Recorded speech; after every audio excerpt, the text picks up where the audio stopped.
Today's episode is brought to you by glitchography.shopify.com, and that's GLTCH Are you looking for some cool art for your place? Maybe something for the living room, office, bedroom? Well, look no further. Glitchography offers one-of-a-kind design prints as well as other items, and they take custom requests. Add some creativity to your space with Glitchography Designs. Check them out.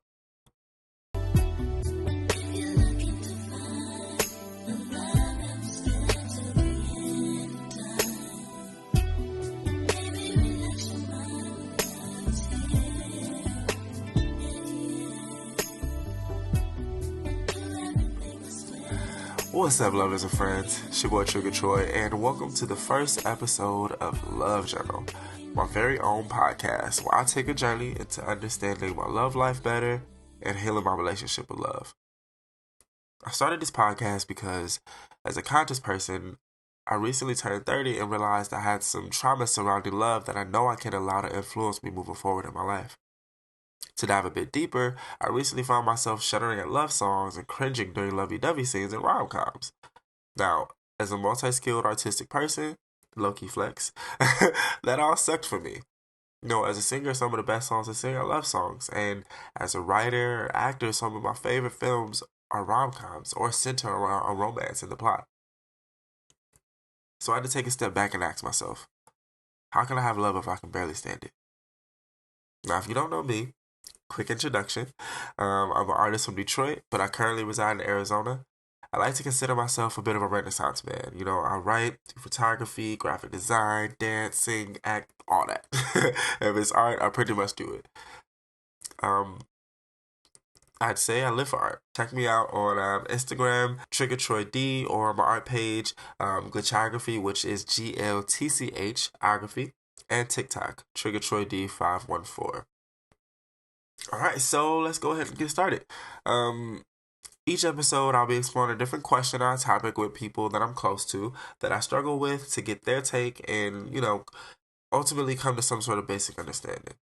I want it to kind of feel like a journal entry, I believe that when you share your journey, it helps others navigate and understand their own journey. So with that, I'm excited. I'm ready to see what I can learn about myself through this process and where it goes. And I'm glad you guys are on the journey with me. Now, I want to start each episode off with a quote that I find that's perfect for the topic of the day. And today, our quote comes from the queen herself, Beyonce. Shout out to Renaissance. But that quote is, "Love is constant forgiveness."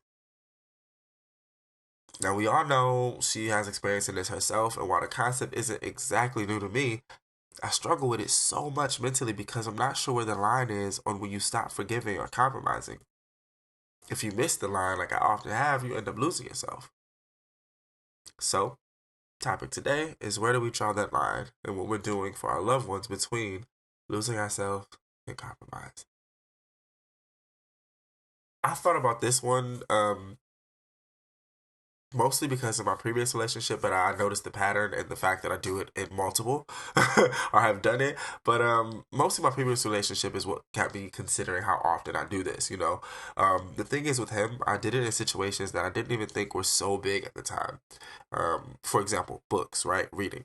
He didn't feel too smart. Not talking shit, but he's, straight up told me how he admired how smart I was and how it can be intimidating at times. But mind you, he was about 7 years older than me. Back to the topic, again, not talking shit, just painting the picture.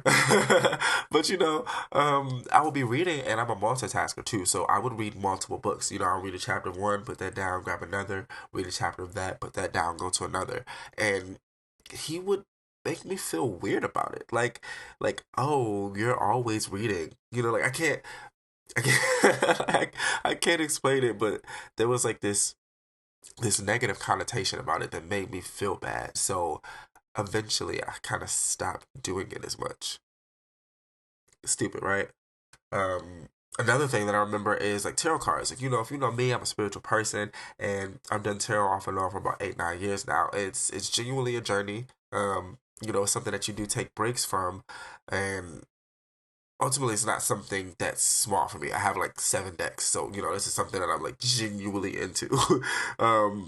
and you know, he would say shit like, "Oh, don't do that around me." You know, I ain't trying to have nothing in the house, and I respect people's religions and people's beliefs and shit like that. You know, but ultimately, we ended up living together for a bit, and I just kind of stopped doing it.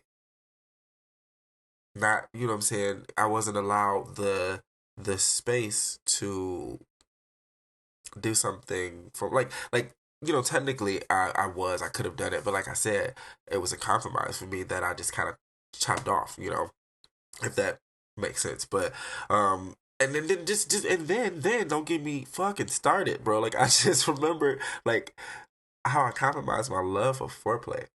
Like I can't hold you up. Like he's legit even told me once, like, "Hey, I'm not trying to kiss and rub on you for 45 minutes." And I'm like, "Dog, what? Like, we need to explore each other's bodies and get to know them." Like, I don't understand. Like, you know, I like the feeling of the buildup, you know, and it just never fucking turned me on. And I just kind of had to act like I didn't care. You know what I'm saying? Like, I don't know. I just went along with it. But like, just that quick though. I went over how I compromise my intellectual self, my spiritual self, and my sexual self. All parts that are way too important to me to compromise. So, before we dive into today's guest, I want to hop into my social media corner. I like to ask the question or, you know, the topic at hand on a few platforms and, you know, just choose the answer that I feel like is perfect with what we're trying to accomplish for that day or the episode. I want to shout out Erica Hicks. If she's listening, that's super dope. If not, that's cool too. But she commented on Facebook with the answer that I think, again, is perfect. She said, if you're losing yourself, that's when the line is automatically drawn. Always pick you no matter the situation. Yeah, that's kind of perfect. So, with that, you know, I want to introduce my first guest. If you know about spiritual jewelry, then you may have heard of her. And if you've heard of Bad Bitches Modeling, you've definitely seen her. My very best friend since forever, Jessica Jones slash Sierra Ford slash the Majestic Intentions businesswoman herself. Actually, haven't heard Sierra Ford in a very long time. I'm sure, right? You know, I had to throw it in there. I had to do it. I had to do it. I completely forgot about Sierra Ford, like the name in general is crazy. Yeah. Yes. Hype, right? Yeah, Sierra Ford, what's going on? Right? How you doing today? How you doing? How you feeling? I am actually doing well. You know, I'm just vibing, enjoying the day. It's hot as hell outside, so I'm staying inside. I'm in Arizona, so I understand. We don't do outside in the summer out here, cause no. I want to start off by saying, you know, thank you so much for being my first guest. We've known each other forever, and the support is beautiful. I have to say, I chose you for the first episode not only because of our relationship, but because I admire you and Darian's relationship so much. Um, you know, you both have a huge presence, and you can tell us from working on yourselves alone, and then separately. You know, like I said, there's the presence, but together, it's just like, you know. So it's been inspiring to see the journey and see the growth of it all. So that's why I chose you. How's being engaged? Being engaged has been very blissful. It's a fun time, in between time. So it's kind of like you're just waiting for something, but you're just having fun while you're waiting or whatever. But yeah, it's super fun. Like it's been nice. We have just honestly been enjoying our time together. We just moved into our house together, so you know, just building. And, yeah. It kind of reminds me, or makes me think about like how you said in between time of like that age between 18 and like 21. Just like, do you remember when we was like 18 and we felt grown as hell, but we still couldn't do shit? Exactly. Like, all right, so we grown, but not really. Like, so I'm almost there, but not quite. You know what I'm saying? not but quite. We was lit. We was lit as fuck. At the hookah bars, right? Or in the car. We used to really be off of that shit. At the hookah bars or in the cars, man. So I want to go ahead and pivot back to the topic at hand of ultimately, you know, too much compromise and forgiveness and how that can cause you to lose yourself. Have you ever lost yourself in love? I can say I've lost myself, or lost the part of who I was, maybe. Mm-hmm.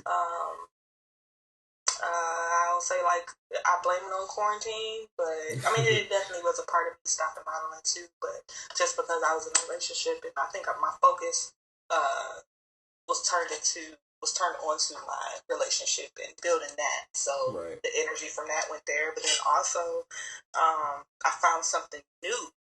I found something new of myself. I found a new me. So with like becoming a businesswoman and running Majestic, you know what I mean? Right. Like, so I won't ever really say I lost myself, but I just found a new version of who I am. So then I guess that, because I didn't think about that before, it's just a matter of the person per se. If it's the right person, then you find something in yourself. But if it's the wrong person, Right, then you would lose yourself. right. So then this next one, and then it's funny too because I do know you, so I know um we outside of us being human, we can all have the things happen to us, lose ourselves, whatever the case is. But I know you're a very strong-willed person, so this one you might struggle with. But what's the worst thing that you've done, or the farthest you've gone until you realize that you were lost, or you're just like, okay, wait a minute, backtrack, backtrack, backtrack. I honestly don't know. Because I've always been that type of girl, like you Yeah, yeah, said, like, very like I strong don't will, really, very I'll be strong like, no, will. I'm not with the bullshit. Like, I Yeah, was not messing around with a nigga. If you do something small, because I've always felt that I deserved right, more or enough or something. You know what I'm right, saying? right, So it's any small thing, I will cut it off. So I can't really say I've ever did some like wow shit. Like right, I don't even know. Like a nigga just made me depressed as fuck. You know what I'm right. saying? And Like, I'm just crying every day. Like I don't know if it's ever been like that. cause like, okay, so like this example, like I was watching, it's like this show on VH1. I think it's like Marriage Boot Camp or something to that Yeah, effect I or watched something. that. And one of the couples, Michael Blackson, him and his wife, Mm-hmm. and I just watched one episode and I could just feel that she is doing Yeah, what he wants to wants her to keep do. it. Yeah, Yeah, yeah, like and it's like, and he's so yeah. nonchalant about And it. with relationships, it's definitely all about compromise. But I think it's well, like, for example, with them, I don't even think they are. I don't think he's compromising for her at all. Mm, You know what I'm saying? Like it's all just like what he wants, what he needs. But you can right, look at her and just tell that she isn't happy at all. But she's just doing it to make him happy. And she definitely is probably losing herself. of So I course, can't of say that course. I've ever done something to the extreme point of trying to make the other person so happy that I'm not happy. Because my Right. happiness, as you know, has always been the first Yeah, priority. yeah, yeah, and I have to applaud it. I do admire that. That is, like I said, something you have always been very strong willed in what you want to do. Yeah. I can be And that maybe because way I've seen in yeah, examples of what not to do, right, like right, with my mom. You know what I'm saying? Like I've seen her lose herself in the mm, relationship in the marriage that she had with my dad. So I yeah, think that yeah, because that's same. what I saw, I'm like I repel against I'm it. not doing You know what I'm saying? Like I don't ever want to that. be like that. Of course, of course. like And so I mean, just to kind of, because that kind of goes into the next question actually. And I think you would agree, or not really a question, but I guess statement that it ultimately comes down to respect, right? Like either you're not respecting who you say you are enough, or how you feel, or whatever the case is, or the other person not respecting you enough, or even themselves, like all that, or just even you betraying yourself. Like, would you, I guess, agree? yeah, I think that respect. I think that in order to for a person to respect you and show respect to you, they need to see that you respect yourself first. Because if Yeah, you don't have respect for yourself, then why should they? Like if you yeah, don't treat yeah, yourself well and demand what you want and just demand them to be a good person to you, yeah, then why should they? You know what I'm yeah. saying? And that's it's all starts with you. You know what I mean? Like it definitely does. It starts with how you show up for yourself, Yeah. and Just I that's guess like not that goes betraying back to how you yourself. said that we Yeah, worked on each other. Like we worked on ourselves before because that's you know what I'm saying something that we definitely worked on and before we even decided to be together. right. It was like our how we treat ourselves, our self respect, our spiritual growth, and like you know what I'm saying shit like that. Yeah, yeah, no, I understand. So, um, do you agree then with the quotes, from Beyonce of love being constant forgiveness? agree with that. And love and not even just romantic love, but just unconditional and loving a friend or whoever, you have to, if you truly do love somebody, it's definitely constantly forgiving, even if it's just small things. Constant forgiveness doesn't have to be this big spectacle. Yeah. You know what I'm saying? Like that. Oh, he cheated on me with 5 bitches.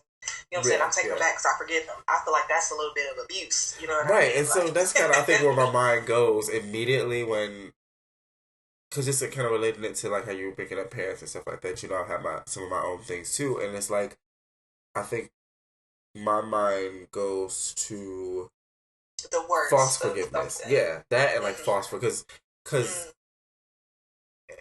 they what we would do sometimes, or at least when we were shown or whatever, was just like, or even I say no, it's what we would do because collectively we did as a family. After we would have like such a major moment or whatever, a fight or whatever the case is, nobody would talk about it. Nobody would say sorry, nothing. It's just the next day, and it's just it just happened. So it's like nobody forgave, nobody compromised, nothing changed. So it's just like, I think my mind almost associates that with nothing is going to change. So it's just like, fuck it. I'm constantly forgive you. Yeah. And, but I don't. So I think that's why I struggle with that line. Yeah. I think that can be stretched in a way that may or may not even be what she meant, or you know what I'm saying, whoever means, but because I don't see constant forgiveness. I do definitely. I'm gonna love you all. I'm gonna love you unconditionally, but I also won't allow you to abuse the situation or me, because that's where it gets. You know what I'm saying? It's a thin line between that. Like, and you know what I think I just had a thought of too. That you even think about with how she could have meant. I think also my brain just immediately assumed that because just because you love somebody doesn't mean you have to be with them. The quote didn't say being with somebody in love is constant forgiveness. It just said love is constant forgiveness. So you can love somebody and still be like, okay, this is enough. Yeah, I'm at that. I always love you. I love you. You know what I'm saying?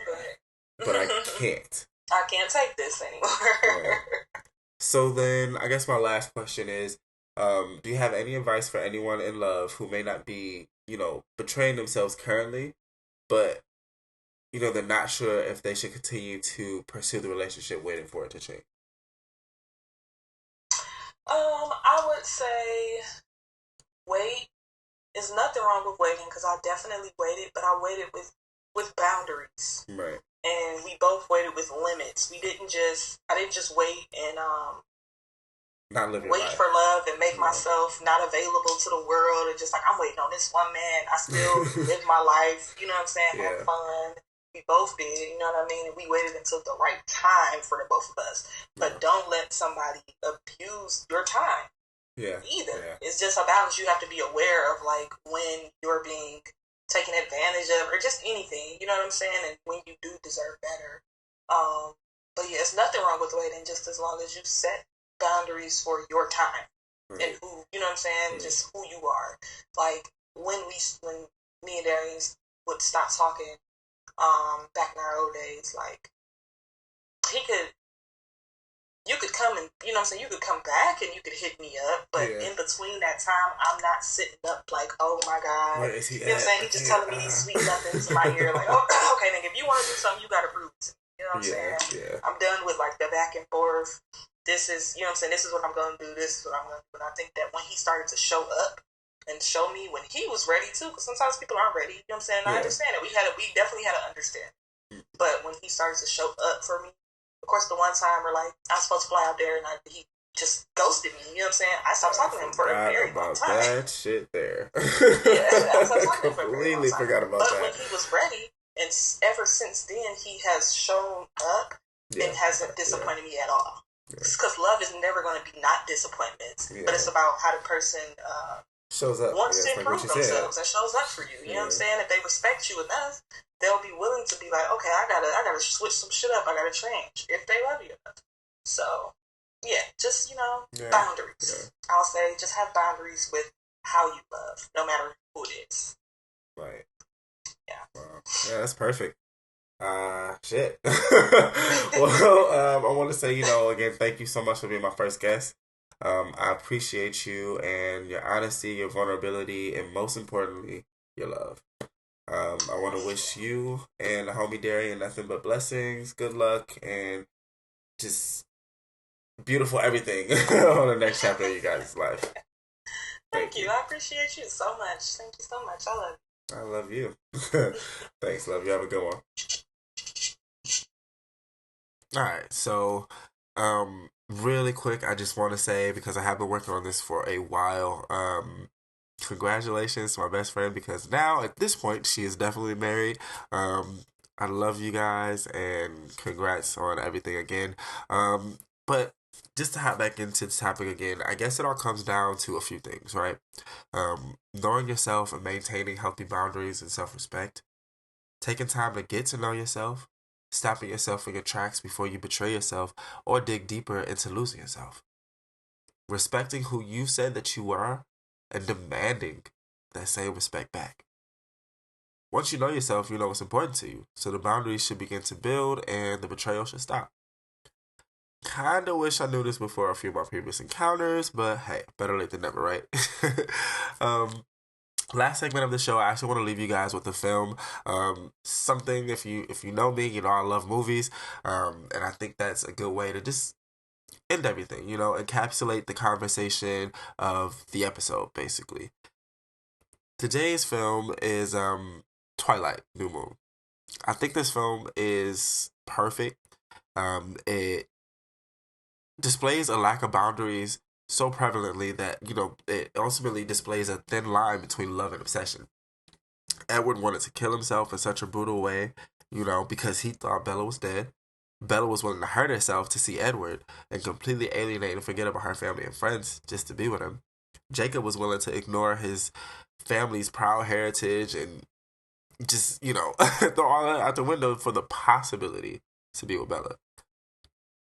All of the actions sound completely off the fucking rails, if I can be honest.